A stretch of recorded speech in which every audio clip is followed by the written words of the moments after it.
자, 라오디게아 교회입니다. 오늘 제목이 신기류에 갇힌 사람들입니다. 우리가 신앙생활 하다 보면 자칫 신앙생활의 본질을 우리가 잊어버릴 때가 참 많이 있습니다. 그리고 그 본질 자체를 잃어버리는 경향도 우리에게는 있습니다. 우리 믿음 생활, 신앙생활의 본질이 무엇일까? 또 이 교회가 가져야 될 교회의 본질이 도대체 무엇일까라고 하는 겁니다.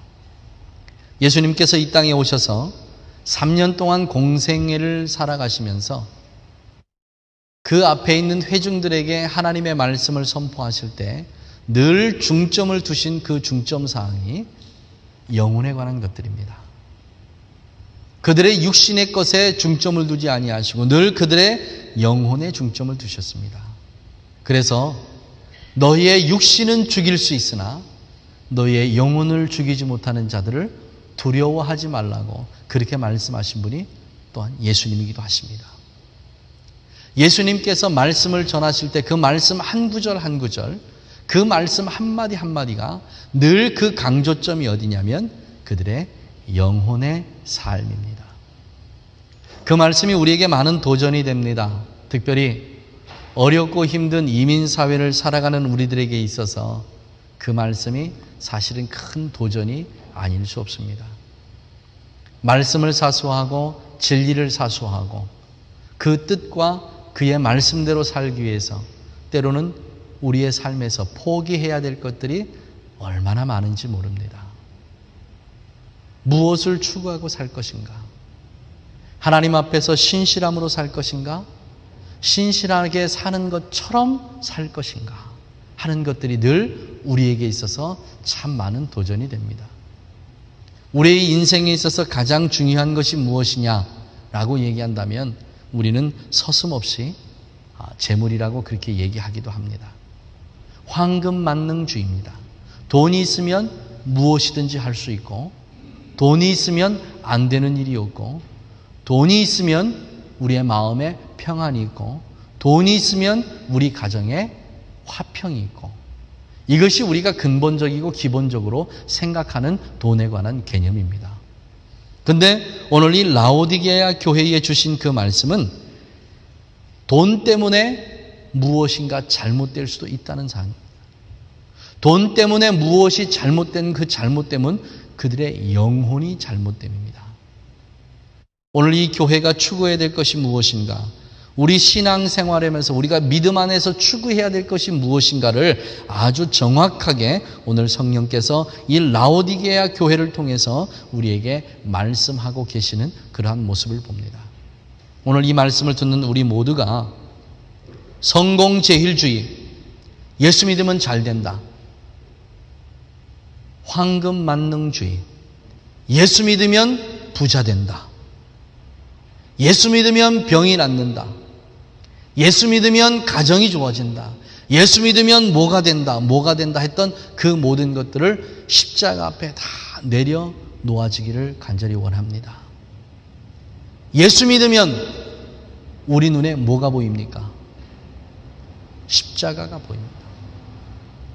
예수 믿으면 우리 눈에 십자가가 보이기 시작합니다. 돈이나 명예나 권세나 권력이나 우리의 병든 몸이 나아지는 우리가 원하는 육신적인 욕구나 욕망이 이루어지는 모습이 보여지는 게 아니고 예수를 믿으면 십자가가 보여지기 시작합니다.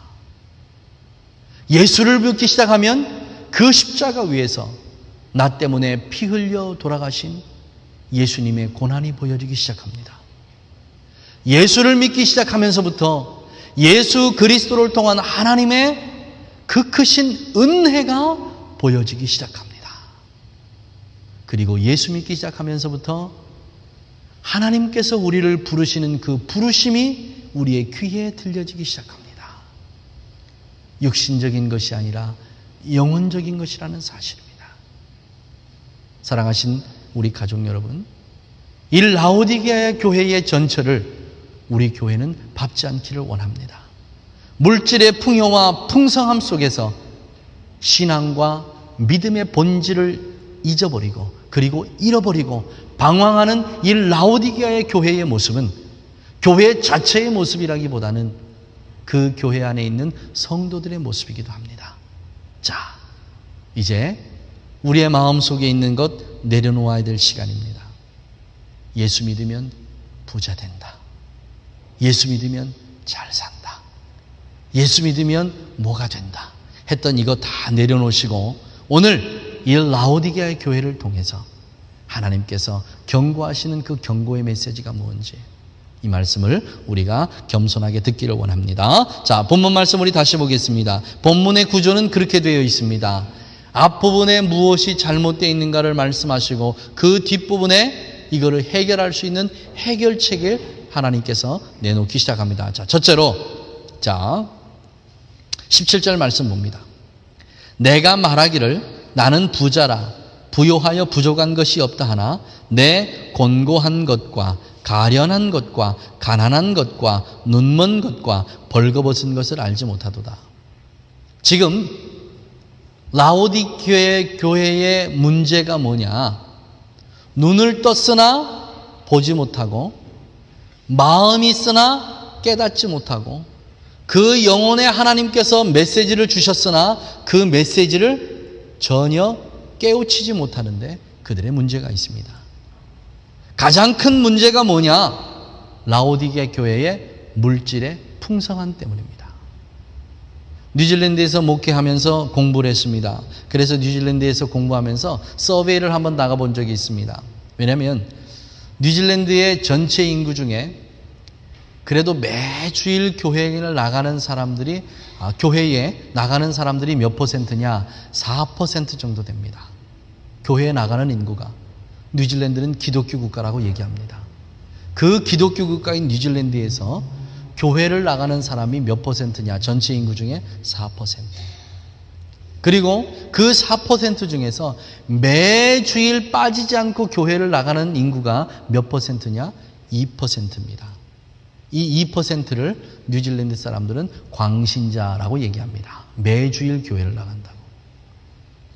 그래서 학교에서 서베이를 나갔습니다. 첫 번째 질문이 뭐냐면 당신은 왜 매주일 혹은 왜 교회를 나가지 않으십니까? 99.9%의 대답이 이 대답입니다. 우리에게 왜 신이 필요한가? 우리에게 왜 종교가 필요한가? 이렇게 잘 먹고 잘 살고 내 삶이 풍요한데 우리가 신을 찾아야 될 이유가 어디에 있는가? 1940년대, 50년대, 60년대 대한민국이 못 살고 배고프고 어려웠을 때 우리의 신앙의 선배들이 하나님 앞에서 얼마나 매달리고 기도했는지 모릅니다. 벗어나고자 하는 이유는 한 가지입니다. 가난해서 벗어났으면 좋겠다. 우리가 부유했으면 좋겠다. 잘 살았으면 좋겠다. 그래서 대한민국이 잘 살게 되었습니다. 그 결과가 어떻게 되었죠? 물론 긍정적인 면도 있고 부정적인 측면도 있습니다. 그러나 부정적인 측면이 긍정적인 측면보다 더 많다면 이것은 결코 좋은 현상이 아닙니다. 한국 교회는 병들어가고 한국 교회는 점점점 사양의 길을 걷기 시작합니다. 서양 교회도 마찬가지입니다. 역사를 통해서 하나님께서 교회가 왕성하게, 교회가 부유하게 됐을 때에 그 다음에 어떤 일이 일어나는지를 우리들에게 보여주셨음에도 불구하고 우리는 그 경고를 무시했던 결과입니다. 많은 신앙의 사람들이, 믿음의 사람들이 어렵고 힘든 삶을 쓸 때 그들이 얼마나 신실하게 하나님 앞에 매달리고 기도했던가를 바라본다면 과연 물질의 풍성함과 풍요로움이 이 모든 것이 하나님께로부터만 오는 축복일까를 우리가 다시 주의 깊게 생각해 볼 필요가 있습니다. 하나님께서 라오디게아 교회를 보시면서 뭐라고 말씀하십니까? 너희들은 부요하고 부족한 것이 없다고 했는데 내가 보기에는 곤고하고 가련하다는 겁니다. 여러분, 곤고하다, 가련하다는 이 원래의 뜻이 어떤 뜻이냐? 전쟁을 통해서 내가 전쟁에 패하고 나서 약탈과 파괴된 상태를 뭐라고 표현하냐면 이 상태를 곤고하다라고 그렇게 표현한 겁니다. 육신적으로는 모든 것이 차고 넘쳐납니다. 육신적으로는 부족한 것이 없습니다. 교회가 돈이 없어서 하지 못하는 일이 없습니다. 모든 게 풍성하고 풍요롭습니다. 그런데 하나님께서 그 교회의 상태를 바라보시니까 어떤 상태냐? 사단과의 전쟁에서 완벽하게 패해서 그들은 파괴되고 파멸된 상태라는 겁니다. 하나님께서 보시는 눈과 인간이 보는 눈과의 차이점이 바로 여기에 있습니다. 오늘 우리가 우리의 영혼을 좀 돌아봤으면 좋겠습니다. 우리의 육신의 삶이 비록 힘들고 지치고 어렵다 할지라도 우리의 영혼의 삶이 하나님의 은혜 가운데 복되고 아름답다면 여러분 이것이 하나님께서 우리에게 바라고 원하시는 뜻인 줄 믿습니다. 우리의 영혼이 피폐해지고 우리의 육신의 삶이 잘 된다면 이것은 하나님의 축복이 아니라 우리에게 주는 사단의 저주일 뿐입니다. 이래도 우리가 육신의 복을 위해서 기도해야 할 것인가? 이것을 위해서 우리가 매달려서 하나님 앞에 그렇게 기도해야 될 것인가? 이것을 깊이 있게 생각해 봐야 될 우리의 과제입니다. 우리의 과제는 하나님의 영광입니다. 내 삶을 통해서 어떻게 하나님의 영광을 드러낼 것인가? 내 삶을 통해서 어떻게 하나님 앞에 순종할 것인가? 내 삶을 통해서 어떻게 하면 하나님의 은혜 가운데 거할 것인가? 이것을 더 힘쓰고 애쓰고 고민하고 몸부림쳐야 될 것이 우리의 신앙생활이고 우리의 믿음 생활의 가장 근본적인 겁니다. 사랑하신 우리 가족 여러분, 오늘 하나님께서 라오디게아 교회를 통해서 우리에게 주시는 이 경고의 말씀을 무시하지 않기를 간절히 소망합니다. 하나님께서 원하시는 것은 바로 이겁니다. 시련을 통해서 믿음을 사서 부욕케 하라는 겁니다. 여기에 대한 하나님의 대안은 바로 이겁니다. 18절 말씀 봅니다. 내가 너를 권하노니 내게서 불로 연단한 금을 사서 부요하게 하라는 겁니다. 불로 연단한 금을 사라는 말씀은 다른 말씀이 아닙니다. 시련을 통해서 믿음을 더욱더 든든하게 세우라는 말씀과 동일한 말씀입니다. 혹여라도 오늘 이 시간에 우리의 삶이 곤고하고 우리의 삶이 힘들고 우리의 육신의 삶이 물질 때문에 어렵고 우리의 육신의 삶이 어떤 문제 때문에 힘든 것이 있다면 여러분 하나님 앞에 감사하시기를 간절히 원합니다. 하나님께서 여러분을 사랑하시는 사랑의 메시지인 줄 믿습니다. 하나님께서 여러분을 불로 연단한 금을 사서 여러분의 믿음을 더욱더 든든하게 세우시기 위한 하나님의 크신 사랑이 그 안에 계신 줄 믿습니다. 기뻐하십시오. 즐거워하십시오. 감사하시기를 간절히 소망합니다. 우리에게 주시는 하나님의 시련은 하나님의 저주가 아닌 하나님의 또 다른 사랑인 줄 믿습니다. 시련이 없는 신앙생활, 연단이 없는 신앙생활은 라오디게아 교회의 교인들처럼 그 교회처럼 하나님의 우리에게 주신 믿음과 신앙의 본질을 떠나는 그러한 사단이 우리에게 가져다주는 저주와도 같은 것입니다. 오늘 이것을 깊이 있게 생각하시면서 하나님 앞에 우리가 행할 길이 무엇인지를 다시 한번 생각하는 우리의 삶이 되기를 주님의 이름으로 간절히 축원합니다. 두 번째로 하나님께서는 라오디게아 교회에게 이렇게 말씀하십니다. 가난한 것과 눈먼 것과 벌거벗은 것을 알지 못하더라. 이 라오디게아 교회의 두 번째 문제가 뭐냐면 눈이 먼 겁니다. 보지를 못한다는 거예요. 안 보인다는 겁니다. 라오디게아 교회의 교회는 너무나 평안한 교회였습니다. 거칠 것이 없습니다. 무엇을 하려고 해도 전체 교회가 연합해서 무엇을 하니까 마치 이게 하나님의 뜻인 것처럼 그렇게 생각하고 그 일을 행하는 데 있어서 조금도 부족하지 못한 부족함이 없다는 겁니다. 그런데 문제가 뭐냐? 바로 이게 문제입니다. 어느 것이 옳고 어느 것이 그르다는 이런 흑백 논리가 아니고 어느 것이 진정으로 하나님께서 원하는 참 뜻인지를 발견하지 못하고 있다는 사실입니다. 하나님께서 열어놓으신 길이 있는데 그 길이 어떤 길인지 그들이 발견하고 있지 못하다는 것입니다. 좀 더 깊이 있게 얘기하면 바로 이겁니다. 나는 길이요 진리요 생명이라고 말씀하신 그 예수님께서 원하시는 그 길을 바로 찾지 못하고 있다는 것과 똑같은 것입니다. 사랑하시는 우리 가족 여러분, 행여라도 우리의 삶이 영적 분별력을 잃어버리고 이 길이 옳은 길이라고 내 스스로 판단하고 지금 그렇게 가는 우리의 인생길은 아닌지 우리가 이것을 점검해야 될 줄 믿습니다. 내가 가는 길이 무조건 옳다고 생각하는 우리의 신앙의 아집과 이기심에서 벗어나시기를 주님의 이름으로 간절히 축원합니다. 주님께서는 우리에게 길을 열어주셨습니다. 예수님께서는 우리에게 길을 보여주셨습니다. 그런데 육신에 대한 욕심과 육신에 대한 욕망 때문에 예수님께서 보여주신 그 길을 우리 스스로 보지 못하는 이런 어리석음이 있다는 사실입니다. 라오디게아는 교회입니다. 세상 밖의 얘기가 아니라 교회 안의 이야기입니다. 오늘도 수없이 많은 교회들이, 우리 교회를 포함한 수없이 많은 교회들이 예수님께서 교회들이 행해야 될 그 길을 보여주시고 있음에도 불구하고 그 교회는 교회 스스로 풍족함과 풍요로움과 평안과 안식 때문에 그 길을 보지 못하는 어리석음에 빠져 있다는 것, 얼마나 통탄할 일이 아닌지 모릅니다. 이 길을 바라보시면서 주님께서 우리에게 하시는 말씀이 뭡니까? 영적으로 치유하고 있는 자신의 모습을 보라는 겁니다.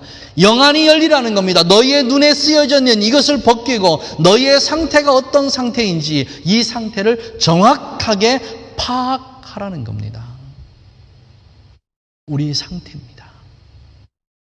열왕기하 6장 16절에서 17절에 보면 이 말씀이 기록됩니다. 우리 찾겠습니다. 찾아서 읽어보는 게 우리가 더 편할 것 같아요. 자, 열왕기하 6장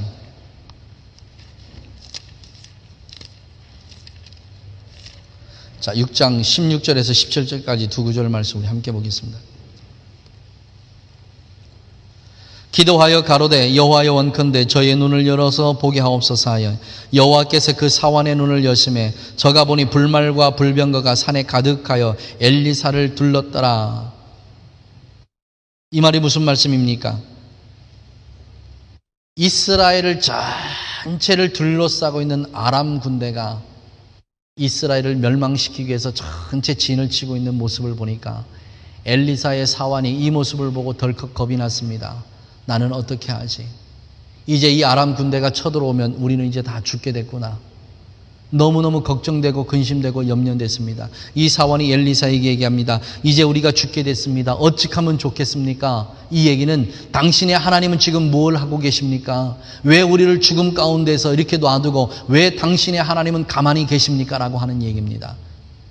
이 사원과 엘리사의 차이점이 무엇이었을까요? 바로 영안의 차이입니다. 엘리사는 무엇을 보고 그 중간에서 폭풍 중간에서 폭풍의 가운데서 고요함을 유지할 수 있었을까? 바로 그의 영안이 열려 있다는 사실입니다.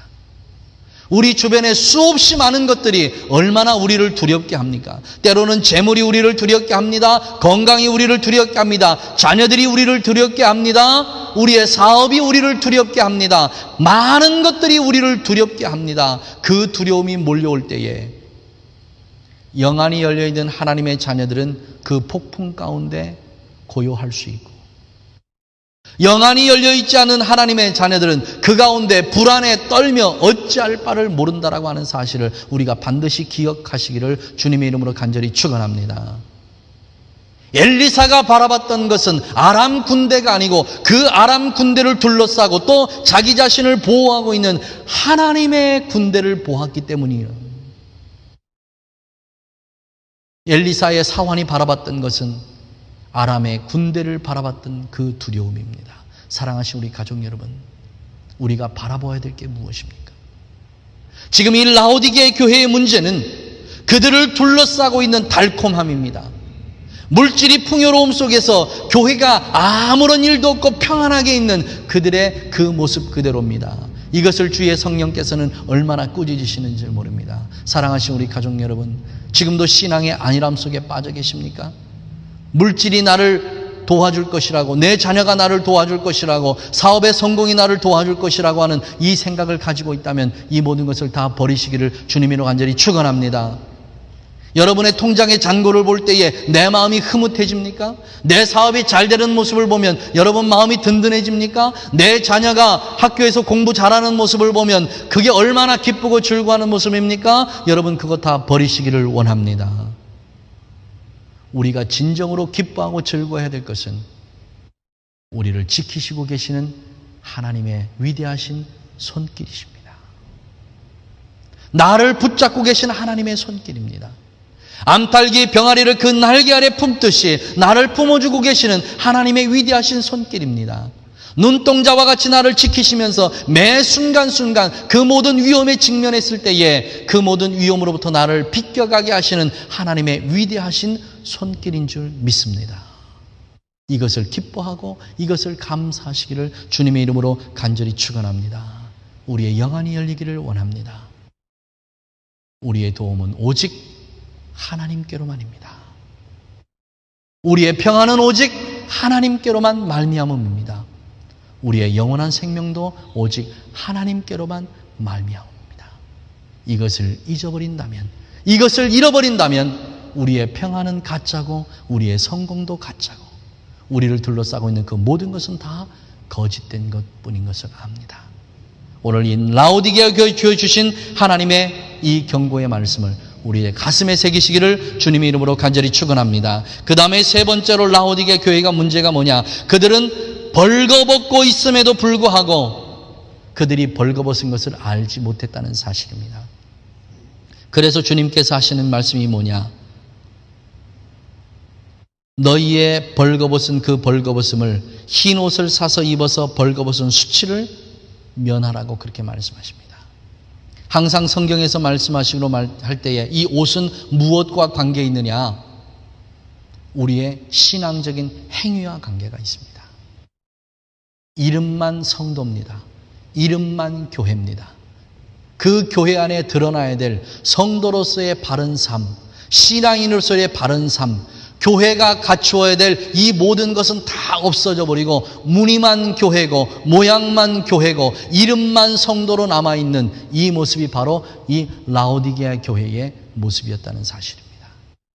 교회 오면 누구보다도 교회인 같고 이 교회 문을 나가면 누구보다도 세상 사람처럼 그렇게 카멜레온처럼 살아가는 이러한 모습으로 살아가는 그 교회의 교인들을 바라보시면서 주의 성령께서 한탄하신 모습이 바로 이 모습입니다. 이게 바로 더웁든지 차갑든지 하라는 말씀입니다. 여러분의 모습을 속에서 세상 사람들이 여러분의 모습을 통해서 정말 예수님의 모습을 보고 있냐는 겁니다. 여러분의 삶 속에서 그리스도인의 향기가 나고 있냐는 것입니다. 우리의 모습을 통해서 믿지 않는 자들이 정말 하나님의 모습을 찾을 수 있냐는 겁니다. 이것이 바로 우리의 의무입니다. 그리스도인이 갖춰야 될 세상을 향한 그리스도의 삶의 본질입니다. 그런데 이 라오디게아 교회의 교인들은, 이 라오디게아 교회의 교회는 이 본질을 잊고 살아가고 있다는 사실입니다. 많은 사람들이 교회에 옵니다. 그리고 예배합니다. 무엇 때문에 예배하고 무엇 때문에 교회에 나오십니까? 물어보면 많은 사람들이 습관적으로 나옵니다. 그냥 어머니 때부터 믿었으니까, 그냥 그 시간이 되면 교회에 나가야 될 것 같아서, 그리고 교회에 옵니다. 한 걸음 더 나가서 오늘 예배하는 우리 가족들에게 제가 묻겠습니다. 여러분은 예배에 감격이 있으십니까? 이 예배 동안에 역사하시고 운행하시는 성령께서 여러분의 가슴을 만져주실 때에 여러분의 마음은 뜨거움이 있으십니까? 이 예배를 통해서 하늘에 열린 문이 그 보좌 위에 앉아 계신 그 하나님을 여러분 보고 계십니까? 아니면 그저 오늘 이 시간에 와서 목사님께서 오늘도 좋은 말씀 해주시니까 이 말씀 듣고 그냥 함께 좋은 교제 나누고 그리고 우리가 헤어지면 그냥 예배 드린 거지라고 그렇게 생각하고 오십니까? 예배는 하나님께서 친히 우리 가운데 임재하시는 시간입니다. 그 임재하신 그 하나님과의 바른 교제, 바른 교통이 우리에게 있지 않다면 이 예배는 우리에게 의미가 없습니다. 세상 사람들이 하는 종교 행위, 그 행위와 별반 다를 것이 없습니다. 하나님과의 진정한 만남이 있으면 이 예배는 감격이 있습니다. 하나님과의 진정한 교통이 생기면 이 예배를 통한 우리의 회복이 있습니다. 하나님과의 또 다른 만남 속에서 우리에게 주시는 이 말씀의 진정한 의미가 우리의 가슴에 부딪혀서 우리를 흥분시킨다면, 우리를 뜨겁게 하신다면 우리는 이 예배를 통해서 비전을 공유할 수 있습니다. 이것이 바로 교회가 가져야 될, 하나님의 사람들이 가져야 될 신앙의 본질입니다. 왜 많은 사람들이 믿음 가운데서 흔들립니까? 왜 많은 사람들이 시험 들었다고 얘기합니까? 왜 많은 사람들이 교회를 등집니까? 그들의 신앙 삶 속에 진정한 비전이 없기 때문에 그렇습니다. 비전이 있으면 어떤 어려움도 즐거움으로 이겨낼 수 있습니다. 참된 비전이 살아있다면 우리는 결코 하나님을 떠나지 않습니다. 문제는 비전의 문제입니다. 이 라오디게아 교회가 왜 흔들립니까? 정확한 비전이 없기 때문에 그렇습니다. 사랑하시는 우리 가족 여러분, 비전을 가지십시오. 비전을 가진 사람은 결코 경거망동하게 그렇게 살지 않습니다. 비전이 있는 사람은 한 시간 순간순간을 그냥 그렇게 흘러보내지 않습니다. 예수님께서 이 땅에 오셔서 3년간 공생애를 사시면서 단 한순간도 낭비하는 삶을 살지 않으셨습니다. 왜요? 예수님은 정확한 비전을 가지고 사신 분이시기 때문에 그렇습니다. 그의 삶은 단 한순간도 흐트러진 모습을 보이지 않았습니다. 왜요? 정확한 비전을 가지고 사셨기 때문입니다. 왜 많은 그리스도인들이, 하나님의 사람들이 이 땅에 살면서 수치스러운 삶을 삽니까? 왜 많은 비신앙인들에게 손가락질 당하는 삶을 삽니까? 그들은 비전이 없기 때문에 그렇습니다. 비전이 있다고 하나 그거는 진짜 비전이 아닙니다. 진정한 비전이 있는 사람은 결코 경거망동한 삶을 살지 않습니다. 우리는 최근 몇 주 동안 대한민국의 새로운 또 다른 정부가 탄생하는 그 과정 속에서 수없이 많은 사람들이 벌거벗겨지는 그러한 모습을 보았습니다.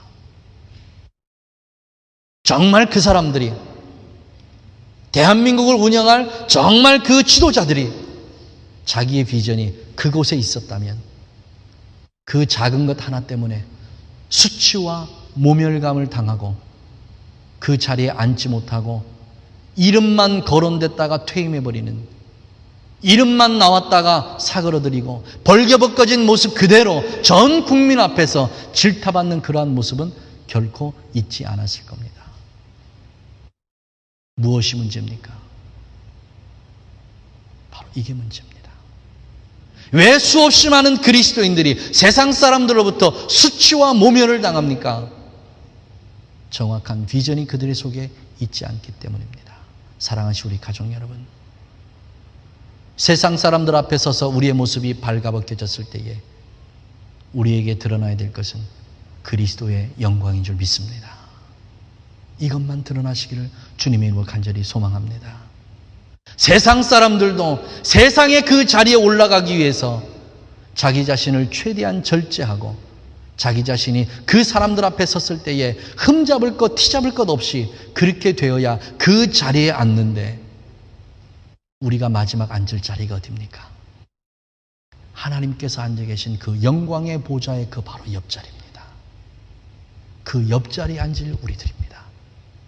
그 옆자리에 앉을 때에 천국에서 우리를 향한 청문회가 열렸을 때에 우리가 그렇게 발가벗겨졌을 때에 우리는 창피한 모습이 아니기를 주님의 이름으로 간절히 축원합니다. 그리스도인답게 사십시오. 예수님처럼 사십시오. 예수님 같이 사십시오. 이것이 하나님께서 우리에게 원하는 하나님의 뜻인 줄 믿습니다. 라오디게아 교회에 주신 이 은혜로운 말씀이 이제 우리 교회에 선포됐습니다. 이 말씀을 들은 우리 가족들은 라오디게아 교회가 겪은 이런 비운의 교회가 아닌 하나님의 은혜 가운데 진리가 살아 역사하는 참 생명과 능력이 살아 숨쉬는 그런 아름다운 교회가 되어지기를 주님의 이름으로 간절히 축원합니다. 그리스도의 향기가 있는 교회, 그리스도의 향기가 있는 하나님의 사람들 되시기를 예수님의 이름으로 다시 한번 간절히 축원합니다. 기도하겠습니다. 살아계신 우리 주 아버지 하나님, 오늘도 선포된 하나님의 존귀하신 그 말씀이 얼마나 고맙고 감사한지 모릅니다.